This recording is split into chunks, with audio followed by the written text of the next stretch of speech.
अस्सलाम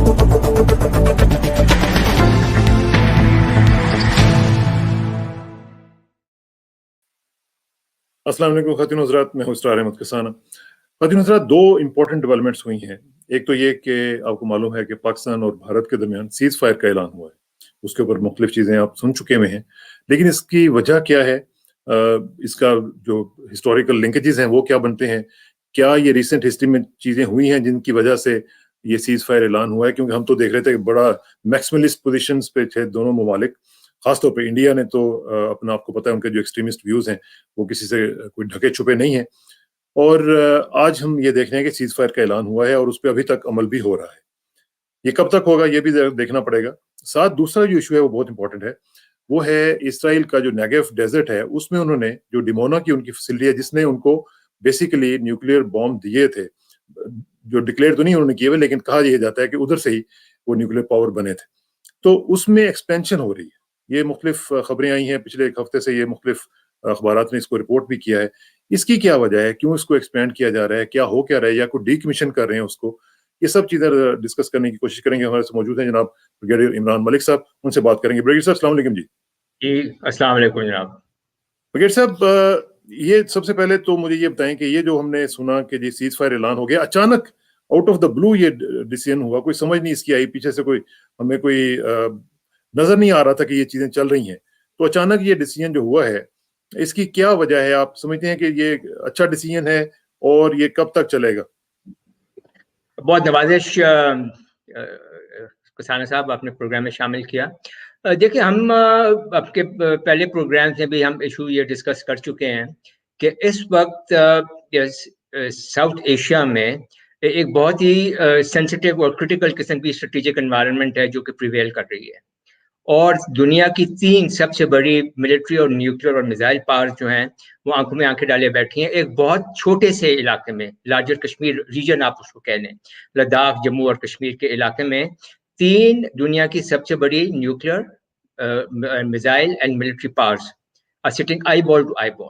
तो ये एक बहुत ही सेंसिटिव न्यूक्लियर फ्लैश पॉइंट था, जिसको मेरे ख्याल में या तो इन तीनों ममालिक ने बैकडोर चैनल डिप्लोमेसी के थ्रू इसको डिफ्यूज करने की कोशिश की है, या फिर प्रेसिडेंट बाइडन ने जैसे ही संभाला है चार्ज अपना व्हाइट हाउस में, तो उनके जो इफेक्ट है मेरे ख्याल में ये शायद उसका एक नमूना है, जो कि उनका इफेक्ट सारी दुनिया में अभी उनकी पॉलिसीज का आना शुरू हुआ है।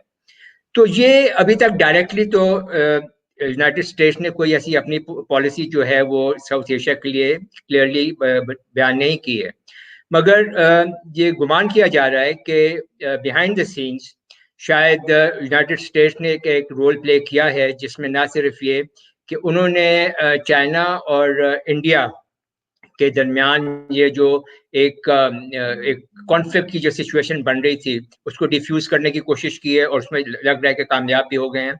और फिर पाकिस्तान और हिंदुस्तान के दरमियान जो एक पेरिनियल हर वक्त सारा साल एक हमारी जंग लगी रहती है across straight the line of control, उसको भी डिफ्यूज करने की उन्होंने कोशिश की है। और जो हमारा एक मुआहदा था इनके साथ 2003 का सीज फायर का, और जो कि मोदी साहब के आने के बाद से बिल्कुल ही उसकी धज्जियां उड़ा दी गई थी, उसी मुआहदे के तहत फिर दोबारा सीज फायर जो है वो लाइन ऑफ कंट्रोल के ऊपर लागू हो गई है। और ये बहुत एक अच्छा और खुशाइन बात है। और एक बात नोट करने की ये है कि ये तारीख वही है जो आज से 2 साल पहले एक बहुत ही हिस्टोरिकल इवेंट हुआ था, जिसको आज पाकिस्तान ने, पूरे पाकिस्तान ने एज ए सरप्राइज डे मनाया। तो हम भी आपको हैप्पी सरप्राइज डे कहते हैं जी। बिल्कुल सही बात है। अच्छा ब्रिगेड साहब, एक चीज मुझे बताइएगा कि क्या इसको हम लिंक कर सकते हैं अफगानिस्तान की सिचुएशन के साथ? क्योंकि अफगानिस्तान, आपको पता है कि अभी तक डी डैलिंग हो रही है अमेरिका की तरफ से, उनको समझ नहीं आ रही कि हम क्या करें। तालिबान का भी थ्रेट आ चुका हुआ है, अभी तक वो रिव्यू में है। क्या ये हो सकता है कि उन्होंने सोचा हो कि पाकिस्तान के इस मुतालबे के ऊपर कि जी हमारा जो ईस्टर्न बॉर्डर है वो हॉट है, तो उसको आप जरा इसको संभालें, तो आप अफगानिस्तान में फिर जो कुछ करेंगे हम आपको वहां पे सपोर्ट करेंगे? कोई इस तरह का क्विड प्रो को भी हो सकता है? बिल्कुल हो सकता है। और इसमें मतलब जो आपने बात की है, it has a very great deal of being valid. जो आपका पॉइंट है वो इसलिए भी کہ امریکہ اب جیسے آپ نے کہا کہ ڈیلی کر رہے وہ بھی اس نے ڈیسائیڈ کرنا ہے کہ اس نے افغانستان میں کرنا کیا ہے. اگر وہ افغانستان میں رہتا ہے تب بھی ان کو پاکستان کی ضرورت ہے. اگر وہ پاکستان یا افغانستان کو چھوڑ کر چلے بھی جاتے ہیں تو اس کے بعد بھی افغانستان کو اسٹیبلائز رکھنے میں اور اس کو وہاں پر امن قائم کرنے میں وہ یہی سمجھتا ہے کہ پاکستان کا بہت بڑا رول ہے, جو کہ نہ صرف یہ کہ موجودہ کنڈیشن میں بلکہ اس کے بعد بھی جو بعد کا جو ٹائم آئے گا اس میں بھی پاکستان کا ایک بہت بڑا رول ہوگا افغانستان کو اسٹیبلائز کرنے میں اور وہاں پہ امن کو برقرار کرنے میں. تو پاکستان کا وہ اسٹریٹ اوے جو ہم کہتے ہیں کہ اس کو وہ ڈس ریگارڈ نہیں کر سکتا. اور اگر پاکستان نے یہ کنڈیشن پہ رکھی ہے کہ بھائی ہمیں آپ تھوڑا اس سائڈ سے ایسٹرن سائڈ سے بھی ریلیف دلائیں, تو اس میں پھر آپ یہ سمجھ لیں کہ کنورجن آف انٹرسٹ ہو گیا پاکستان اور یو ایس اے کا, کہ یو ایس اے بھی یہ چاہتا ہے کہ انڈیا اور پاکستان کے درمیان امن ہو, تاکہ وہ اگر اس نے ہندوستان کو چائنا کے خلاف استعمال کرنا ہے تو جو ہندوستان کی توجہ پاکستان کی طرف ہے, جو انڈین ملٹری کی توجہ پاکستان کی طرف ہے, وہ وہاں سے کم ہو جائے اور وہ پوری دل جمعی کے ساتھ امریکن انٹرسٹ جو ہیں اگینسٹ چائنا ان کو وہ پرسو کر سکے. اور ہمیں یہ بات بھولنی نہیں چاہیے کہ انڈیا کے 80 to 90% ملٹری جو ہے it is either deployed against Pakistan اور پوائزڈ اگینسٹ پاکستان. تو جب تک وہ پاکستان کے ساتھ اپنے حالات درست نہیں کرتا وہ ان کو یہاں سے نکال نہیں سکتا ہے, اور اگر نکال نہیں سکتا ہے تو پھر کسی اور جگہ ان کو استعمال نہیں کر سکتا ہے. تو یہاں پہ اگر ہم دیکھا جائے تو آپ نے بات بالکل صحیح کہی کہ ایسٹرن بارڈر پاکستان کی ایسٹرن بارڈر پہ امن ہوگا تو وہ نہ صرف یہ کہ انڈیا اور پاکستان دونوں کے انٹرسٹ میں ہے بلکہ وہ امریکن انٹرسٹ میں بھی ہے. ابھی ہم بات کر رہے تھے کہ یہ جو ڈیفیوز ہوئی ہے سچویشن, اس کی اور وجوہات کیا ہو سکتی ہیں. ایک دو وجوہات تو یہ بھی ہو سکتی ہیں کہ شاید ہندوستان نے اب یہ باور ہو گیا ہے کہ 2 فرنٹ وار یا 3 فرنٹ وار جو ہے وہ اب اس کے بس کی بات نہیں ہے. کم از کم آپ تو وہ 2.5 فرنٹ وار کی بات کر رہے ہیں. جی وہ ابھی ان کے بس کی بات نہیں. 2.5 فرنٹ کی جو آپ نے بات کی وہ actually basically it is an American term. Americans کہتے ہیں کہ ہمیں ہر وقت اپنی ملٹری جو ہے وہ اس طرح سے مینٹین کرنی چاہیے کہ we should be able to fight 2.5 major regional conflicts, کہ ان کے پاس اتنی ملٹری اسٹرینتھ ہو کہ وہ 3 مختلف تھیٹرز آف وار میں وہ جنگ لڑ سکے. مثال کے طور پر ایک فل فلیجڈ وار وہ لڑیں ایک regional conflict in the Indo Pacific region, ایک فل فلیجڈ ریجنل کانفلکٹ وہ لڑیں یا تو مڈل ایسٹ میں یا یورپ میں, اور ایک ان سے کم قوت والا یا جس کو وہ half of a regional conflict کہتے ہیں, اس سے کم انٹینسٹی والا کانفلکٹ سے ساؤتھ امریکہ میں وہ لڑیں. تو ان کی گلوبل اسٹریٹجک ریچ رہے اور وہ ایک وقت میں کم از کم 2.5 میجر ریجنل کانفلکٹ لڑنے کی صلاحیت رکھتے ہوں آن دیئر اون. اس کے بعد ظاہری بات ہے کولیشنز بنائیں گے, اپنے نیٹو الائنس کو استعمال کریں گے اور اپنے لیے آسانیاں پیدا کریں گے. تو ہندوستان شاید اس کو کاپی کر رہا ہے, وہ بھی یہ کہنا چاہ رہا ہے کہ 2.5 جو تھریٹس جو ہیں وہ ایک چائنا کو کنسیڈر کرے گا, ایک پاکستان کو, اور شاید وہ جو ڈی اسٹیبلائزیشن ہوگی جموں اینڈ کشمیر کے اندر, یا جو اور 1.5-2 درجن انڈیپینڈنٹ موومنٹس چل رہی ہیں ود ان انڈیا, وہ شاید ان کی بات کر رہے ہیں. تو شاید اس طرح سے ہے. ایک اور بڑا امپورٹنٹ پوائنٹ یہ ہے کہ انڈیا کیوں یہ ڈیفیوز کرنے میں اس سچویشن کو اتنا اگریسو ہوا ہے اور اتنا خواہش مند ہے کہ برکس کی ابھی اس سال وہاں پہ ایک سمٹ ہونا ہے, اور جس میں ظاہری بات ہے کہ چائنیز پریمیئر پریزیڈنٹ جو ہیں سی جن پنگ بھی آئیں گے وہاں پر. تو وہ چاہ رہے ہیں کہ وہاں پہ حالات ایسے ہوں کہ کم از کم وہاں پہ بیٹھ کے وہ ان سے کوئی ٹھیک طرح سے بات چیت بھی کر سکیں. اور پھر ظاہری بات ہے کہ وہ اب یہ امپریشن دینا چاہیں گے کہ مودی صاحب از اے گلوبل لیول اسٹیٹس مین, اور انہوں نے جو بہت ہی سینسٹیو اور اسٹریٹجک سچویشنز تھیں لائن آف ایکچوئل کنٹرول پہ چائنا کے ساتھ اور لائن آف کنٹرول پاکستان کے ساتھ, دونوں کو ڈیفیوز کیا ہے, اور اب وہ سارا کریڈٹ خود دینا چاہیں گے.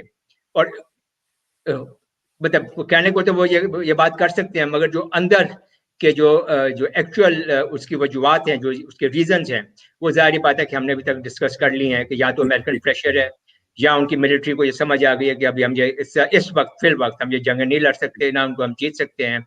और तीसरी बात ये है कि ना ही उनकी इकोनॉमी, ना ही उनका पब्लिक ओपिनियन, और ना ही मेरे ख्याल में इंडियन गवर्नमेंट के पास ये पॉलिटिकल विल है कि इस वक्त वो किसी भी जंग में मुब्तला हो सके, अपने मुल्क को मुब्तला कर सके। तो I think all said and done, whatever the reasons, it is good for the entire reason के जो है वो आ गई है। चलें अब दूसरे सेकंड हमारा जो टॉपिक है उसकी तरफ चलते हैं। ये जो डिमोना की फैसिलिटी है, इसको क्यों एक्सपेंड किया जा रहा है? इसके ऊपर काफी इंटरनेशनल प्रेस में भी खबरें आ रही हैं, तो इसकी क्या वजह है ब्रिगेड साहब? इसमें कोई खास इंपॉर्टेंट फैक्टर्स आप देख रहे हैं? इसमें आप ये देखें कि अगर हम अपने इलाके को अगर हम सारा देखें, ग्रेटर मिडल ईस्ट रीजन को और साउथ सेंट्रल एशियन रीजन को, तो आपको इसमें 4 बड़े ममालिक नजर आएंगे, 3 जिनमें से already well known nuclear powers हैं, और एक है जो कि अभी एक एस्पायरिंग न्यूक्लियर पावर था। तो जो 3 डिक्लेयर्ड, एक किस्म के डिक्लेयर्ड हैं या वेल नोन न्यूक्लियर पावर्स हैं, उनमें इजराइल, पाकिस्तान और इंडिया है। और जो एक एक्सपायरिंग न्यूक्लियर पावर ईरान है। और आप ये देखेंगे कि यूएस लेड वेस्ट जो है, या वेस्टर्न कंट्रीज जो हैं, उन सब का हर एक मुल्क के साथ, इजराइल के साथ, ईरान के साथ, इंडिया के साथ, पाकिस्तान के साथ, इन न्यूक्लियर इश्यूज के ऊपर उनका रवैया, उनकी अप्रोच, उनकी डीलिंग जो है वो बिल्कुल मुख्तलिफ है। तो कोई आप ये नहीं बात कर सकते कि उनका कोई एक ऐसा सिस्टम है या एक ऐसा इंटरनेशनल न्यूक्लियर रिजीम्स हैं जो कि मतलब दुनिया में लागू हैं, जिनको वो सही तौर पर हर एक के साथ एक ही तरीके से फॉलो कर रहे हैं। वो इजराइल के साथ मुख्तलिफ तरीके से डील करते हैं, ईरान के साथ मुख्तलिफ, पाकिस्तान के साथ मुख्तलिफ और हिंदुस्तान के साथ मुख्तलिफ। अभी हम अगर इजराइल की तरफ आए, तो इजराइल का जो डिमोना का जो न्यूक्लियर इंस्टॉलेशन है, ये क्रिएट हुआ था, बनना शुरू हुआ था 1958 में, और 1962 और 1964 के दरमियान ये it reach critical stage, that is started functioning and producing plutonium. और आप ये सब लोग शायद हमको बहुतों को मालूम नहीं होगा कि 1967 की अरब इजराइल वॉर जब हुई है, there 6 day war, at that time Israel already had about 13 nuclear warheads. तो ये तो मिड 60s की ये एक ऑलरेडी न्यूक्लियर पावर है। तो अब आपने जो सवाल किया कि ये क्यों एक्सपैंड कर रहे हैं, तो उसकी 2-3 वजूहत हो सकती हैं। और सबसे बड़ी वजह जो है वो तो इसकी सेफ्टी कंसर्न्स हैं। जब ये न्यूक्लियर रिएक्टर बना था 62 और 64 में दरमियान में क्रिटिकल हुआ था, तो उस वक्त इसकी एज जो थी वो बताई गई थी कि ये 40 इयर्स के लिए कारामद होगा, उसके बाद इसको बंद कर देना चाहिए। तो उस हिसाब से इसको 2003 में बंद होना था, मगर इन्होंने उसको टेक्निकली रेट्रोफिट करके दोबारा इसको लाइफ जो है वो 20 साल एक्सटेंड की, तो ये 2023 तक करामत इसको फिर करार दिया गया। अब इजराइल की ख्वाहिश ये है कि उसको और 20 साल के लिए इसकी लाइफ को एक्सटेंड किया जाए, और ये 2043 तक 2043 तक ये इफेक्टिव हो, जिसके ऊपर ऑब्वियसली जो इंटरनेशनल ऑर्गेनाइजेशन है उन्होंने बहुत सारे खदशात का इजहार किया है कि ये मुमकिन नहीं है, क्योंकि ये बहुत पुराना हो चुका है न्यूक्लियर रिएक्टर, और इसके अंदर क्रैक्स भी आने शुरू हो गए हैं। और ऑल्दो वो क्रैक्स कोई बहुत ज़्यादा मतलब डेंजरस उस तरह से नहीं है, मगर जो एक तबई जिंदगी होती है एक न्यूक्लियर रिएक्टर की, ये उससे बहुत आगे जा चुके हैं। अब ये जो एक्सपेंशन के जो इश्यूज आ रहे हैं, ये तो एक इंटरनेशनल पैनल है फॉर फिजाइल मटेरियल्स, एक इंटरनेशनल एजेंसी आप समझ लें, एनजीओ समझ लें, उन्होंने सैटेलाइट के थ्रू इसको नोट किया है इसी साल 2021 में, और उनका अंदाजा है कि ये काम जो है तकरीबन 2018 के आखिर में या 2019 के शुरू से ये काम जारी है। अब क्या हो सकता है वहाँ पे, एक तो ये समझा जा सकता है कि अगर उन्होंने नया न्यूक्लियर रिएक्टर बनाना है, तो क्या ये उसके लिए बेसिक फ्रेमवर्क या बेसिक फाउंडेशन उसकी तैयार की जा रही है। कुछ खबरें ये आई थी कि यहाँ पे शायद न्यूक्लियर वेस्ट को डिपॉजिट करने की या डंप करने के लिए कोई जगह बना रहे हैं, मगर वो एक न्यूक्लियर रिएक्टर के इतना नज़दीक मुझे नहीं ख्याल है कि उनको वो रखेंगे उसको। कुछ ये समझते हैं कि उसको डिमोना न्यूक्लियर फैसिलिटी जो है उसको एयर अटैक्स और मिसाइल अटैक्स से बचाने के लिए कोई डिफेंस सिस्टम वहाँ पे लगा रहे हैं, मगर मेरे ख्याल में वो तो पहले से ही मौजूद होगा और बहुत अच्छा होगा। वो तो होगा। तो अभी तक ये बिल्कुल क्लियर नहीं है कि इसकी वजूहत क्या हैं, मगर ये एक बात वाज़ेह है कि एक्सपेंशन हो रही है, اور جو اس کا میسج جا رہا ہے ساری دنیا میں اور خاص طور پر گریٹر مڈل ایسٹ ریجن میں کہ جو اس ریجن کی واحد نیوکلیئر پاور ہے وہ اپنی صلاحیتوں میں اپنی ٹیکٹیکل نو ہاؤ میں بہتری لا رہی ہے اور اس میں اضافہ کر رہی ہے. تو کیا اس کو کیا ہم لنک کر سکتے ہیں؟ یہ جو ہم نے ریسنٹلی پروگرام کیا تھا اس میں ہم نے بتایا تھا کہ سینٹ کوم میں ان کو بھیجا گیا ہے, اب ان کو شفٹ کر دیا گیا ہے, کیا اس کو بھی لنک کیا جا سکتا ہے اس ایکسپینشن کے ساتھ؟ بالکل, اور یہ ایک ہی آپ سمجھ لیں تصویر کے وہ پزل کے پیسز ہیں یہ, and they are now following in place. American ہم نے بہت دفعہ ڈسکس کیا, امریکن فارن پالیسی کے جو ایک ڈیزائرڈ آبجیکٹو ہے in the greater middle east region وہ یہ ہے کہ Israel will be the sole unchallengable hegemon of the region, one, and number two, most importantly, it will be the only nuclear power in the region. No other country will be allowed to certainly not Iran will be allowed to become a nuclear power. تو اسرائیل کی جو dominance ہے, جو اس کی hegemony ہے, جو اس کی military اور ٹیکنالوجیکل سپیریورٹی ہے, جو نیوکلیئر اور میزائل سپیریورٹی ہے, وہ کبھی بھی کسی اور ملک کو اس کو چیلنج نہیں کرنے دیں گے. آپ یہ دیکھ لیں کہ انہوں نے مڈل ایسٹ کا حال کیا کیا ہے. تو کیا یہ ڈائیکاٹمی نہیں ہے بریگیڈ صاحب کہ ہم دیکھتے ہیں ایک طرف اسرائیل کو ایکسپینشن کی اجازت دی جاتی ہے, دوسری طرف ہم ایران کو دیکھتے ہیں کہ ایران کے اوپر سینکشنز لگائی جاتی ہیں, تو یہ انٹرنیشنل مورالٹی کے لیے چیلنج نہیں ہے کیا؟ دیکھیں یہی تو ہم نے مطلب شروع میں آپ سے ہم نے جب بات کی کہ ان کے جو اپروچ ہے یا ڈیلنگ ہے ہر ملک کے ساتھ وہ بہت مختلف ہے, اور ان کی ہائپوکریسی جو ہے وہ صاف نظر آتی ہے. آل دو انٹرنیشنل ریلیشنز میں کہتے ہیں کہ morality has no place in international relations, but it is obviously a very immoral position to take, کیونکہ یہ ہر انٹرنیشنل نیوکلیئر ریجیم کو یہ اس طرح سے مولڈ کر لیتے ہیں جو کہ ان کے اپنے نیشنل انٹرسٹ کو سیکیور کرے. اب جیسے ہم نے کہا کہ مڈل ایسٹ کے اندر اسرائیل کے علاوہ کسی اور نیوکلیئر پاور کو جنم نہیں لینے دیا جائے گا, تو ایران کے اوپر ساری جو امبارگوز ہیں, سارے جو سینکشنز ہیں, جو ساری کوئرسو پالیسیز ہیں, ملٹری کی, اکنامک اور ڈپلومیٹک اور پولیٹیکل پالیسیز جو کوئرسو پالیسیز جو ہیں وہ اسی طرح سے لاگو رہیں گی. اور یہ یقین کیا جائے گا کہ کچھ بھی ہو جائے, یہ امریکہ آخری حد تک جائے گا, اس بات پہ یقین کرے گا کہ ایران جو ہے وہ نیوکلیئر پاور نہ بنے, اور اسرائیل کی جو ہے ڈومیننس جو ہے اس کو کوئی بھی پاور جو ہے پورے ریجن کے اندر اس کو چیلنج نہ کر سکے. تو یہ آپ کی بات بالکل صحیح ہے, دیر از اے گریٹ ڈائیکوٹمی کہ ایک طرف وہ بالکل اس کو کھلی چھٹی ہے اسرائیل کو کہ وہ ایکسپینڈ بھی کرے. اور دیکھیں اسرائیل کی آپ صلاحیتیں دیکھیں, ان کے پاس نیوکلیئر ویپنز ہیں, ان کے پاس ڈیلیوری سسٹمز ہیں, میزائلز ہیں, ان کے پاس جہاز ہیں, ان کے پاس آئی ایم شیور جنہوں نے منیچر وارڈرز بنائے ہوں گے جو کہ آرٹلری گن سے فائر ہو سکیں گے. اور مطلب گمان ہے, مجھے کافی حد تک یقین ہے کہ ان کے پاس سب مرین لانچڈ میزائلز بھی ہوں گے, اور ان کا نیوکلیئر ٹرائیڈ جو ہے وہ مکمل ہوگا, چاہے اس کے ہمیں اس کے پاس ابھی ایگزیکٹ انفارمیشن نہیں ہے, مگر چانسز یہی ہیں کہ اسیسمنٹ اگر آپ انٹیلیجنس اپریسیشن کریں اور اسیس کریں تو اس میں یہی ہوگا کہ اسرائیل کے پاس ایک نیوکلیئر ٹرائیڈ بھی موجود ہوگا. تو ایک طرف تو مکمل نیوکلیئر ٹیکنالوجی کو استعمال کرنے کی فریڈم ہے, اور دوسری طرف اتنا قدغن ہے کہ آپ ایران کو 3.68% سے زیادہ انرچمنٹ جو ہے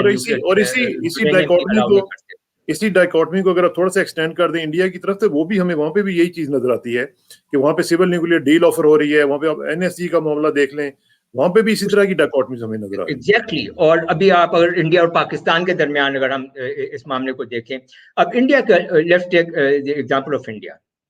انڈیا نے اپنا پہلا نیوکلیئر جو ٹیسٹ تھا وہ کیا تھا مئی 1974 میں, اور یہ نیوکلیئر سپلائرز گروپ جو ہے وہ خاص طور پر اس لیے بنا تھا کیونکہ ہندوستان نے چوری چھپے ایک نیوکلیئر ڈیوائس بنایا تھا اور اس کو ایکسپلوڈ کیا تھا مئی 74 میں. تو اس کے بعد انٹرنیشنلی جتنے بھی انٹرنیشنل پلیئرز ہیں لیڈ بائی امریکہ, انہوں نے ایک نیشنل یہ نیوکلیئر سپلائی گروپ بنایا تھا to control the trade in nuclear materials and sophisticated nuclear technologies.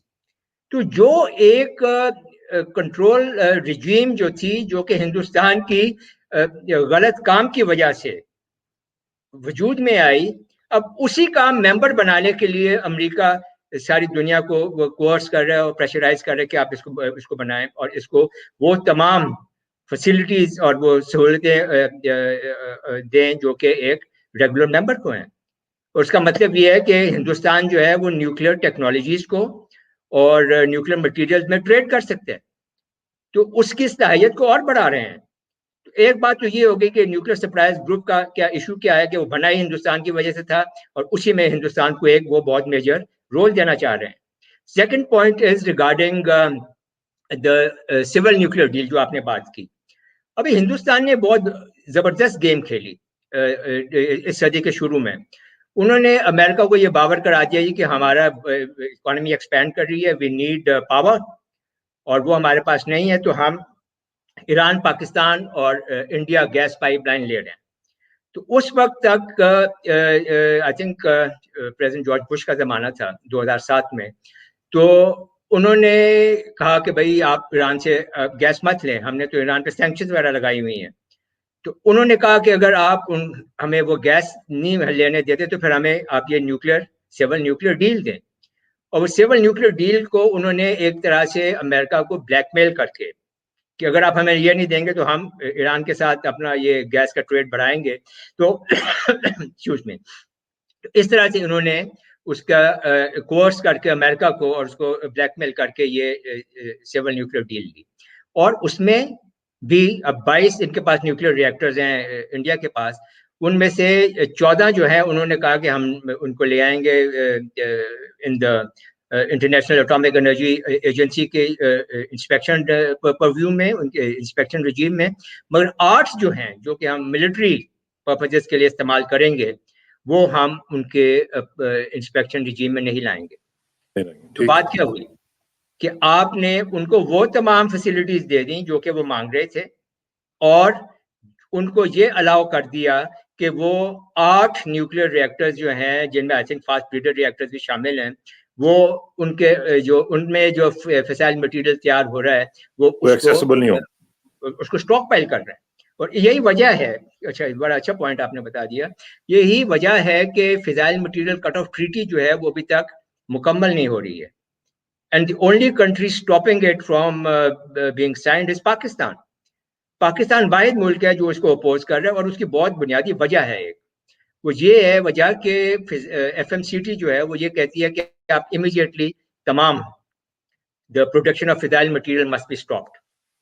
Pakistan کہتے ہیں ایگریڈ، مگر جو آلریڈی اسٹاک پائلز موجود ہیں آپ ان کا بھی حساب کریں اور وہ یہ بھی دیکھیں کہ ان کا ڈسپوزل کیا ہوگا، کیونکہ ابھی انڈیا کے پاس ہم سے بہت زیادہ فسائل مٹیریل اسٹاک پائل ہو چکا ہے. اگر یہاں آج ہم یہ ایک قدغن لگا دیتے ہیں کہ آج کے بعد کوئی فسائل مٹیریل تیار نہیں ہوگا، تو وہ جو ان کی سپیریورٹی ہمارے اوپر بن گئی ہے ابھی تک، وہ پھر پرماننٹ ہو جائے گی، اور وہ جو ایک امبیلنس ہوگا ہمارے میں اور ان کی صلاحیتوں میں، وہ پھر پرماننٹ ہو جائے گا. اور پاکستان اس سے ایگری نہیں کرتا، اور دنیا جو ہے وہ اس ایشو کو ایڈریس نہیں کر رہی ہے، اس کو ریزالو نہیں کر رہی ہے. تو اس لیے پاکستان کا آپ نے ذکر کیا ہے، تو یہ جو ابھی ہم ایکسپینشن ان ڈیمونا فیسلٹی دیکھ رہے ہیں، اس کا امپیکٹ پاکستان کے اوپر بھی ہو سکتا ہے کچھ نہ کچھ. اس کا بیک گراؤنڈ ہے کہ آپ کو یاد ہے جو ابینڈن کی تھی انہوں نے، پاکستان کے اوپر اٹیک کرنے والے تھے، وہ سارا اگر ذہن میں رکھا جائے تو یہ اس کو ہمیں ذرا کافی کلوزلی دیکھنا چاہیے پاکستان کو بھی. اس کا دیکھنا اس لیے بھی چاہیے کہ ایک تو آپ کا یہ پوائنٹ آگے لے جائے اگر میں ایکسپینڈ کروں، but before I do this let me finish of the point on India. ایک بات وہاں پہ رہ گئی، India is now making a nuclear city جو کہ 2017 میں مکمل ہو جانی تھی. اب اس کے بعد اس کی خبریں نہیں آئی، شاید انہوں نے کوئی میڈیا بلیک آؤٹ کر دیا اس کے اوپر. اس کا نام ہے چالاکھرے، اور یہ ہے کرناٹکا میں. کمپلیٹ مشن اورینٹڈ جیسے آپ کہتے ہیں ایک اسٹیبلشمنٹ ہے جہاں پر ملٹری کے کنٹرول میں بے شمار سینٹریفیوجز لگیں گی جو کہ یورینیم پروڈیوس کریں گی، اور وہاں پر نیوکلیر فیول تیار ہوگا انڈیا کے نیوکلیر ریئیکٹرز کے لیے، ان کی نیوکلیر سب مرینز کے لیے، اور وہاں پہ وہ ہائیڈروجن بامبس यानी कि thermo nuclear bombs, fusion bomb जो हैं वो वहाँ पे वो तैयार करेंगे, मिसाइल और एयरक्राफ्ट टेस्टिंग रेंज वहाँ पे बनेगी, वो दैट्स अ कंप्लीट सेटअप। और वो सारी की सारी जो है ये न्यूक्लियर सिटी जो है वो भी अभी अमेरिका की यही पॉलिसी है। अमेरिका तो कहना नहीं चाहिए कि वेस्टर्न कंट्रीज की, यूएस लेड वेस्ट की जो पॉलिसीज जो हैं उनकी वो हिंदुस्तान को अलाउ कर रही हैं कि वो ये सारा सिस्टम उन्होंने सेटअप किया है और कर रहे हैं अभी भी, और उसको वो इस्तेमाल करेगा। तो जब आप एक साइड पे ये सब कुछ कर रहे हैं तो उसके बाद पाकिस्तान के ऊपर अगर आप कदगन लगाएंगे तो जाहिर बात है कि पाकिस्तान ऐसी बातों को एक्सेप्ट नहीं करेगा। Now let's come back to your point about expansion in the Dimona nuclear facility. अब ये देखें कि जब से हमने पहले भी बात की थी कि इजराइल जब सेंटकॉम का हिस्सा बन जाएगा तो वो मतलब गुमान ये किया जा सकता है, असेस ये किया जा सकता है कि जितनी भी अमेरिकन बेसेस हैं अभी गल्फ में, कुवैत से लेकर आप कतर, बहरीन और यूएई और ओमान, जहां पे भी सऊदी अरेबिया में आप आ जाएं, तो वी कैन एक्सपेक्ट के इजरायली प्रेजेंस वहां पे आ जाएगी। और अगर इजरायली प्रेजेंस वहां पे आ जाती है तो इसका मतलब ये है कि उसकी स्ट्रेटेजिक रीच जो है वो साउथ एशिया को भी कवर करेगी, और अगर साउथ एशिया को भी कवर करेगी तो इसका मतलब है जाहिर बात है कि पाकिस्तान में और ज्यादा तरह से आ जाएगा। तो Pakistan like all major countries वो देखता ये है कि जहां से भी उसको थ्रेट्स मिल रही हों या मिल सकती हों तो वो उस मुल्क की कैपेबिलिटीज को देखता है, उसके इंटेंट्स को नहीं देखता। तो अगर ये गल्फ के ऊपर, वेस्टर्न कोस्ट ऑफ गल्फ के ऊपर आकर इजराइल का जो पेरीमीटर ऑफ सिक्योरिटी है, लेट्स से वो excuse me, it encompasses the river Indus also, so then obviously Pakistan has a reason to be worried. Concerned. और उसमें कम से कम एक से दो अबॉर्टिव अटेम्प्ट्स हो चुके हैं पाकिस्तान के न्यूक्लियर प्रोग्राम्स में, और जिसमें ये इजराइल का रोल जाना जाता है, माना जाता है, और वो they were aborted, they could never take place because of Pakistan was obviously ready for it. अब दूसरी बात ये है कि अब पाकिस्तान की क्या हालत है? Do they really think that Pakistan को वो इस तरह से अभी वो पाकिस्तान के न्यूक्लियर और मिसाइल प्रोग्राम्स को इस तरह से वो न्यूट्रलाइज कर सकते हैं? They must have a very realistic view of Pakistan. Pakistan is a full-fledged nuclear and a missile power. It has a very strong military, which is combat hardened, battle ready, और वो experienced है, और लगातार हिंदुस्तान के साथ और ये terrorism के खिलाफ उसके सारे सोल्जर्स अब ऐसे हैं, वो दो तीन दफा वो अपनी ड्यूटी दे चुके हैं, and they have faced bullets, they have been shot at, and they are जिनको हम कहते हैं ना कि बैटल रेडी हैं अभी वो। तो अभी अगर आप ये समझते हैं कि कोई ऐसे 2-4 हमले करके पाकिस्तान के जो है न्यूक्लियर प्रोग्राम को खत्म किया जा सकता है या मिसाइल प्रोग्राम को खत्म किया जा सकता है, तो मेरे ख्याल में they are living in absolutely in a fool's paradise. It's not going to happen. Pakistan will never accept that. It will never roll over and die, as they say in American lingo, and they will respond. और अगर उन्होंने पाकिस्तान का response देखना है तो आजकल के दिन में 2 साल पहले पीएम मोदी साहब को इसका बहुत अंदाजा हो गया था। तो मेरे ख्याल में हमें बिल्कुल घबराना नहीं चाहिए, बल्कि हमें अपना गार्ड जो है हमेशा must keep our guard up. एक मैं और बात कहना चाहता हूँ कि सारे सिलसिले में, चाहे हम इजराइल और ईरान का इशू देखें, न्यूक्लियर पैराई में पाकिस्तान और हिंदुस्तान को हम कंपेयर करें न्यूक्लियर पैराई में, तो जो यूएस लेड वेस्ट की जो अप्रोच जो है, that needs to be changed in the sense कि अगर जब तक एक मुनसिफाना इंटरनेशनल न्यूक्लियर रिजीम नहीं बनती जो कि तमाम ममालिक को एक मुनसिफाना तरीके से ट्रीट करे, उनकी जो जेन्युइन सिक्योरिटी जो है इश्यूज जो हैं उनको एड्रेस करे, उस तक अमन नहीं आ सकता। उसी जब भी आप ये अनजस्ट किस्म के आप इंटरनेशनल न्यूक्लियर रिजीम्स को या अनजस्ट तरीके से आप इनको अप्लाई करेंगे तो it will lead to injustice. injustice will lead to, brigade साहब अभी आप खुद ही कह रहे थे कि इंटरनेशनल रिलेशंस में मोरालिटी नहीं होती तो ये जस्टिस अब कहाँ पे आएगी? ये सुनिए, मैं आपको बता जो रहा हूँ कि जब injustice होगी it will lead to resentment. अब खाली पाकिस्तान को ध्यान में रखें कि पाकिस्तान का न्यूक्लियर प्रोग्राम कैसे बना. Injustice will lead to resentment. Resentment will lead to defiance. Defiance will lead to our own programs, या जिसको ये लोग proliferation कहते हैं. And proliferation or our own program or domestic efforts will lead to conflict and war. If the US-led West wants to have a peaceful region, जैसे ये है greater middle east region है और साउथ सेंट्रल एशियन रीजन है, तो अपने national interest से बालातर होके उनको एक ऐसा मुनसिफाना एक रिजीम लानी पड़ेगी, ऐसे सिस्टम लाना पड़ेगा जिसमें तमाम लोग हंसी खुशी शामिल हों और उन तमाम लोगों की जो सिक्योरिटी कंसर्न्स हैं वो एड्रेस हो. ठीक. और जब तक वो नहीं होगा तो आई एम अफ्रेड ईरान भी अपनी कोशिशें जारी रखेगा और पाकिस्तान भी है, ये भी हर एक के आंख में इसी तरह से चुपता रहेगा जैसे कि आजकल है. अच्छा, आखिर में थोड़ा सा मैं चाहूंगा कि हालांकि वो हमने बात नहीं शुरू में की थी, लेकिन ये जो एक डेवलपमेंट हुई है सऊदी अरब के हवाले से और एमबीएस के हवाले से और उनकी एक रिपोर्ट जो वो आ गई है, आई एम श्योर आप उसको फॉलो कर रहे होंगे, लेकिन थोड़ा सा मुझे जरा बताएं उसको आप किस तरह देख रहे हैं और ये कितना सीरियस सेटबैक है एमबीएस के लिए और सऊदी अरब के लिए? I don't think this is any setback at all.